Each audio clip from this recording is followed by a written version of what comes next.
Hello Minglava, Dini Leve. Today is going to be my peaceful day. Walk for peace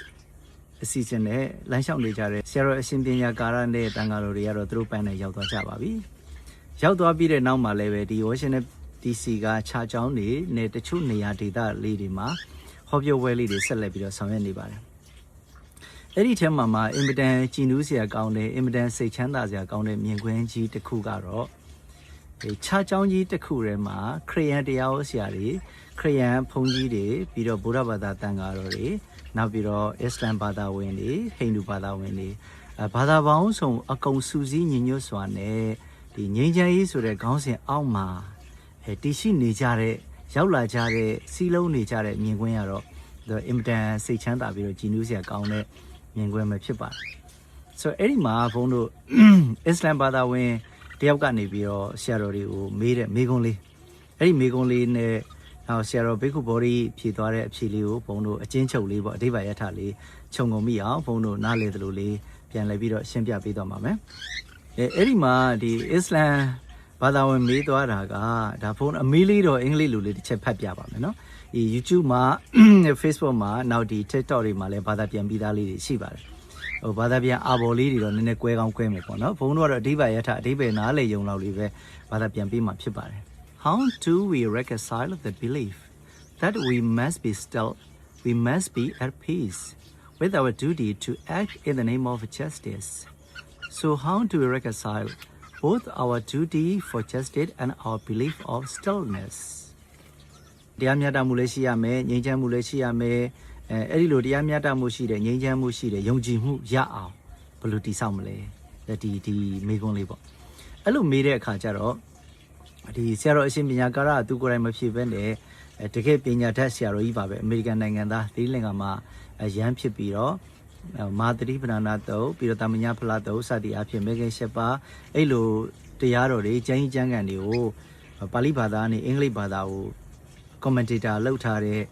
ဆရာတော်ဘိက္ခုဘောဓိလို့ခေါ်တဲ့အဲ့ဒါ81ရှိပြီအဲ့ဆရာတော်ဖြေဖို့အတွက်ဒီယူတည်နဲ့ request လုပ်တယ်ဒါဗုဒ္ဓဘာသာဒါဗုဒ္ဓသာသနာတော်မှာမြတ်စွာဘုရားချမှတ်ပေးထားတဲ့ငြိမ်းချမ်းရေးရဲ့အခြေခံအုတ်မြစ်ပါပဲရဟန်းတော်တွေကဘလောက်ပဲပညာတတ်တဲ့ဘလောက်ပဲနာမည်ကြီးဘလောက်ပဲကြော်ကြကိုယ့်ထဲအသက်ကုန်မှာသိက္ခာကြီးတဲ့ပုဂ္ဂိုလ်ယူတည်လေးစားမှုပြုရမယ်တစ်စက္ကန့်ပဲကြည့်ပါစေတစ်မိနစ်တစ်နာရီပဲကြည့်ပါစေဆိုခုခေတ်မြန်မာပြည်မှာကြတော့တချို့နာမည်လေးတွေကြီးလာပြီးဘုံလေးတွေကြီးလာပြီးဆိုရင်အဲ့ဒီဂါရဝတရားလေးတွေနေသွားတာတွေ့ရတယ်ကိုယ့်ထက်အသက်ကောင်မှာကြီးတဲ့ပုံကိုယ်တွေပေါ့လေထားပါဒါကတော့ဂျုံလို့ပြောပြတာပါအဲ့ဒီမှာဆရာတော်ဘိက္ခုဘောဓိဖြည့်သွားတာလေးကိုဖုန်းတော့အချင်းချုပ်ပေါ့နော်ဆရာတော်ပြောသွားတော့နည်းနည်းများတယ်ပေါ့အဲ့ဒီမှာဒီမေးခွန်းကတော့အင်မတန်အရေးကြီးတယ်လို့သူထင်ပါတယ်တဲ့ဘာကြောင့်လဲလို့ဆိုတော့ဒီနေ့ခင်မှာလူတွေကစိတ်ပန်းဆိုင်ရာမလုံခြုံမှုတွေစိတ်ပန်းဆိုင်ရာမအေးချမ်းမှုတွေကြုံနေတွေ့နေကြရတယ်ဒါကြောင့်လူတူးချင်းတယောက်ချင်းစီအတွက်စိတ်ပန်းဆိုင်ရာရုပ်ပန်းဆိုင်ရာလုံခြုံမှုတွေကလိုအပ်ပါတယ်တဲ့ဘာလို့ဆိုသူကအသက်80နှစ်ရှိပြီသူချင်းတန်းချင်းလဲခဲ့တဲ့1960 1964 65ဝန်းကျင်မှာဆိုရင်နောက်လူအခွင့်အရေးတွေပွင့်လင်းမြင်သာမှုရှိလာတဲ့မဲပွေးခွင့်တွေရလာတဲ့လူမျိုးကြီးဝါဒတွေမရှိဘူးအသားရောင်ခွဲခြားမှုတွေမရှိဘူးနောက် BNS စစ်ပွဲကိုဆန့်ကျင်ကြတယ်အဲ့ဒါအတွက်အဲ့ဒီကာလာတွေကနေလို့ထိုင်လို့ကောင်းတယ်တဲ့နောက်ဆရာတော်က political thinking လည်းနည်းနည်းထည့်ပြောတယ်ဘာပြောလဲဆိုတော့ဒီနေ့ခေတ်မှာကြတော့တဲ့လူတွေကအကြမ်းဖက်မှုတွေများလာတော့မလုံခြုံမှုတွေခံစားရတယ်ကြောက်ရွံ့မှုတွေခံစားရတယ်ကလေးတွေကြောင်းမသွားရဲကြဘူးကြောင်းသွားဖို့ကြောင်းနေကြတယ်အလုပ်သမားတွေအလုပ်မသွားရဲကြဘူးလှုပ်သွားဖို့ကြောင်းနေကြတယ်လမ်းမှာမြန်ဖက်ခံမလားထောင်ချခံမလားထိမ့်သိမ်းခံမလားအဲ့လိုကြောင်းနေကြတယ်တဲ့ဒါတွေဟာဟိုစိတ်ပိုင်းဆိုင်ရာရုပ်ပိုင်းဆိုင်ရာမလုံခြုံမှုတွေခံစားနေရတယ်တိုးပွားလာတယ်ပေါ့လေဆိုတော့အဲ့ဒီအရာတွေကိုဖြည့်ရှင်းဖို့ခုနပြောတဲ့ဒီလုံခြုံသောငြိမ်းချမ်းသောတရားမျှတသောယုံကြည်မှုကိုတည်ဆောက်ဖို့ဆိုရင်တော့လူသားတိုင်းမှာတတ္တဝါတိုင်းမှာတာဝန်ရှိပါတယ်တဲ့ဆိုတော့သူအရှင်ပညာကာရဟောသလိုပဲတူချင်းတယောက်ချင်းဟာကိုယ်စီကိုယ်တိုင်နဲ့ကိုမိသားစုကိုငြိမ်းချမ်းမှုရအောင်တည်ဆောက်သွားမယ်ငြိမ်းချမ်းမှုဆိုတာကိုကြီးပဲငြိမ်းချမ်းချင်တာမဟုတ်ဘူးလူတိုင်းငြိမ်းချမ်းချင်တယ်အဲ့တော့ကိုငြိမ်းချမ်းချင်တဲ့လူကသူတို့ကငြိမ်းချမ်းမှုကိုပြပြအောင်မလုပ်ဘူးအဲ့ဒီလိုမျိုးကိုစီငြိမ်းချမ်းရေးတွေတာဝန်ကျေသွားမယ်ဆိုရင်တော့ဒါကဘာကြီးကငြိမ်းချမ်းသွားမယ်ဆိုတော့ဒီသဘောပါပဲအဲ့လိုမျိုးအေးချမ်းမှုငြိမ်းချမ်းမှုဟာလူသားတိုင်းနဲ့လည်းထိုက်တန်တယ်ဘာသာဝင်တိုင်းလည်းထိုက်တန်တယ်အသားရောင်မျိုးစုံသောလူသားတွေနဲ့ထိုက်တန်တယ်နောက်ဆုံးအလောကကဲ့သို့သောတက်ရှိတရားဝါတွေအလုံးနဲ့တောင် ထိုက်တန်ပါတယ်တဲ့အဲ့ဒါကြောင့်လောကကြီးမှာတည်ငြိမ်အေးချမ်းဖို့အတွက်တရားမျှတမှုတွေဖြစ်ပေါ်လာဖို့ဆိုလို့ရှိရင်ကျင်နာမှုတနာမှုကုညီကိုင်းဆိုင်မှုအဲ့ဒါတွေကို promote မြင့်တင်ပေးသွားဖို့လိုပါတယ်တဲ့ဆရာတော်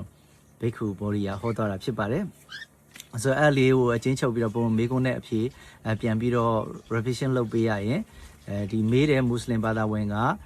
ငြိမ်းချမ်းသောတရားမျှတသောယုံကြည်မှုကိုဘယ်လိုဖော်ဆောင်ရမလဲတနည်းအားဖြင့်တရားမျှတမှုငြိမ်းချမ်းမှုနဲ့ယုံကြည်မှုဒီအရာတွေအားလုံးကိုသာသတာဖြစ်အောင်ဘယ်လိုတည်ဆောက်ရမလဲဆိုတဲ့မေးခွန်းလေးကို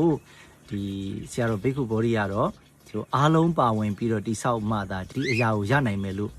လူရင်းတူရှင်ဘုန်းတို့အချင်းချုပ်ဘာသာပြန်ပေးလိုက်တာဖြစ်ပါတယ်တခြားသောအာဘော်နဲ့ဘာသာပြန်ထားရည်လေရှိအောင်ရှိမှာပါဘုန်းတွေတော့ကိုနားလဲသလိုလေးပြန်ပေးတာဖြစ်ပါတယ်